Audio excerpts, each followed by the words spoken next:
Эртний Египт. Эртний Египтийн соёл иргэншил фараонуудын угсаа дамжин захирч байсан манай эртний өмнөх 3500 оноос манай эртний өмнөх 30 он хүртэл үеийг хэлдэг. Түүхчид энэ цаг хугацааг хуучин хаан тулс, дундад хаан тулс, шинэ хаан тулс гэж хөгжлөвчлэр нь 3 ангилдаг. Эдгээр хаан тулсуудын хоорондох завсрын үе болон түүнээс хойшгүй Египтийн ард түмний хувьд үүмэн тонжолууд байжээ. 1. Угсаа залгамжлалаас өмнөх үе. Манай эртний өмнөх 5000-аас 3100 он. Энэ үе бол фараонуудын удирдлагад орохоос өмнөх үе юм. Тэр үеийн оршин суугчид нийл бүрний сав хөндийн орчмоор газар тариалан мал аж ахуй эрхэлж амьдарч байсан тухай археологийн олдурт үндэслэн он тооллыг тогтоожээ. Эртний урлаг нийл бүрний дээд зэгт амьдрах Египтүүдийн дунд дэлгэрч шавар бар бий болж эхэлсэн. Энэ үед засаг зархааны нэгжийг ном гэдэг байжээ. Суурин газарт аажмар өргөжөнд хэлсээр дээд ба доод Египт гэсэн хоёр хаан тулс бий болжээ. 2. Төрт улсуудын эхний үе. Манай эртний өмнөх 3150-аас 3000 оны орчим дээд ба доод Египт нэгдэж нэг захиргаанд орж анхны фараон Хоораха хаан ширээнд дүрмжлэгдсэн ба түүнийг Хоорос бүрхний дүрээр хоёр өнгөт бишэт титэм өмсгөн зурсан байдаг нь нэгдсэн хаан тулсын хаан гэдгийг илэрхийлдэг байна. Түүхэнд Мэни хааны үе гэж бас бичсэн байдаг. Анхны нийслэл Мемфисийг байгуулсан хаан байж. Бурхтын домогт ертөнцийг бүтээсэн бурхад хорвоо ертөнцийг үе дэмжин эзэгдэж байсан ба Бурхтын хамгийн сүүлийн хаан бол Хоорос бурхан өөрийнхөө залгамжлагчаар энгийн цусан зүрхт хүнийг сонгож дитмэ шилжүүлээд үеийн үед фараонуудыг ивэж хамгаалж явах болсон гэж бичсэн байдаг. 3. Хуучин хаан тулсын үе. Манай эртний өмнөх 2686 оноос 2160 он. Египт хүчрэг улс болон хөгжиж Гизагийн пирамид, их Спинкс зэрэг агуу өшөө дурсуулуудыг барьж байгуулсан үе байжээ. 4. Анх тухаар завсрын үе. Манай эртний өмнөх 2055 оноос 1650 он. Анхны фараоноос хойш угсаа залгамжлагчид нь улсаа нэгтгэн захирж байсан ч манай эртний өмнөх 2250 орчим онд хаадын 9 ба 10 дугаар угсааныхан дээд Египтийг захирж үлдээд 11 дугаар угсааныхан доод Египтийг захирах болжээ.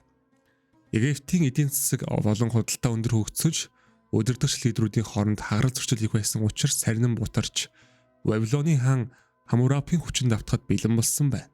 Манай эртний өмнөх 2055 онд 11 дугаар угсааны Ментухотеп фараон Египтийг дахин нэгтгэснээр дундад хаан тулсын үеийг эхэлдэг. Энэ үед Египт улс байлдан дагуултаар газар нутгаа тэлж хүчрэх байдлаа бэхжүүлжээ. Манай эртний өмнөх 1750-ад оны орчимд Египтийн газар нутагт орноос ирсэн Иксосуудын гарт эзлэгдэж 200 орчим жилд дарлагдсан төвхтэй. Энэ үе бол хаадын 15-16 дугаар угсааны хаан ширээ залгамжилсан үе байлаа. Энэ үеийг 2 дугаар завсрын үе гэж нэрлэдэг. Манай эртний өмнөх 1550 оны орчимд 17 дугаар угсааны фараон Секенара-та болон түүнийх үе Яхмоц Камас нар Иксосуудыг түлхэн унгаж хаан ширээг бүрэн эрэхтэй эзэнсэн бөгөөд энэ үеийг шинэ хаан тулсын үе гин. Энэ үе Египтийн түүхэнд хамгийн оргил үе тооцогддог ба Яхмос ба Тотмос зэрэг хаад улсаа улам хүчрэг болгож Нуби, Ливи, ойрхон орнодын нутгийг байлдан дагуулж газар нутгаа улам тэлжээ. Энэ үеийн фараонууд ялангуяа Рамсес фараоны байгуулсан барилга байгууламж, бүтээн байгуулалт, өшөө дурсгалууд түүхийн чухал дурсгал болж үлджээ.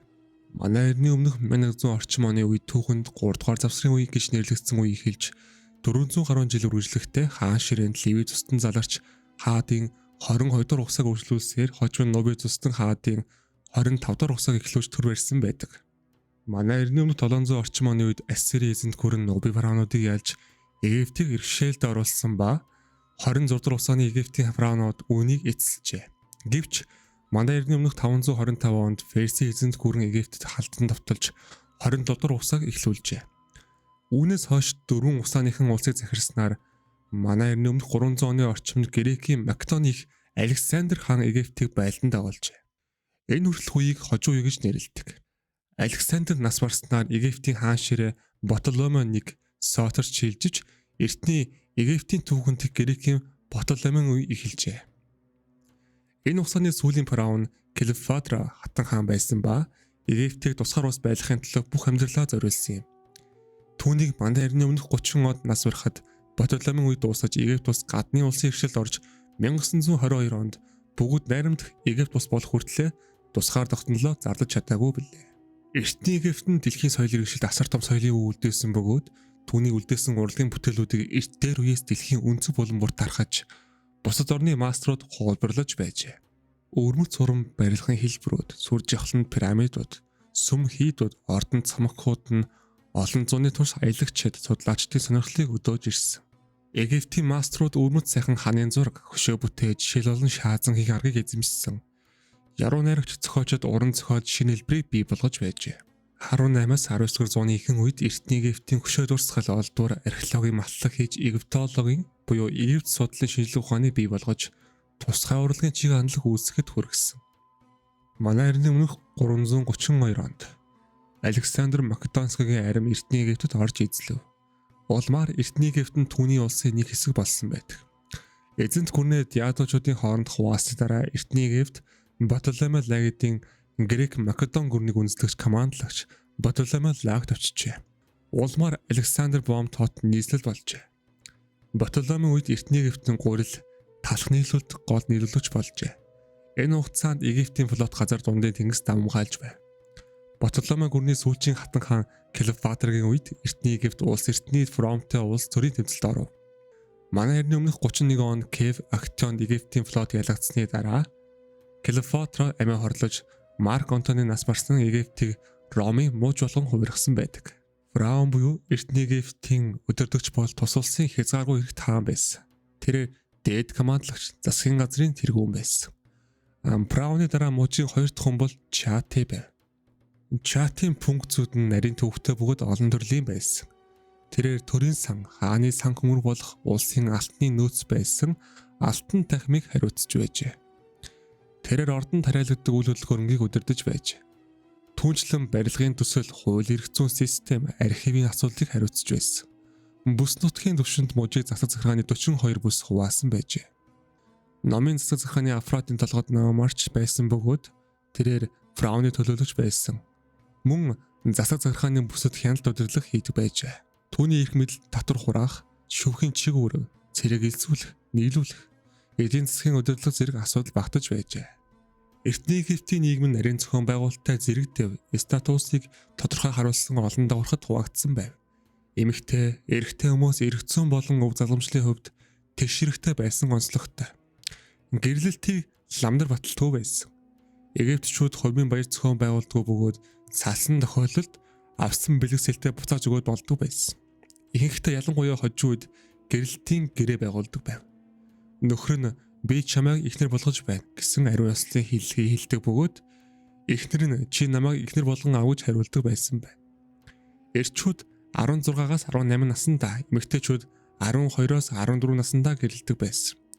Гэрлэлт нь моногам буюу нэг л эхнэртэй байдаг байсан. Газар өмчлөл нь эмэгтэй талаа үе дамждаг байсан тул эхнэр нь амьд байхдаа нөхөр нь газрыг ашиглаж болох байсан ч түүнийг нас барсны дараа охин нь бүх зүйлийг өвлөн авдах эрхтэй байжээ.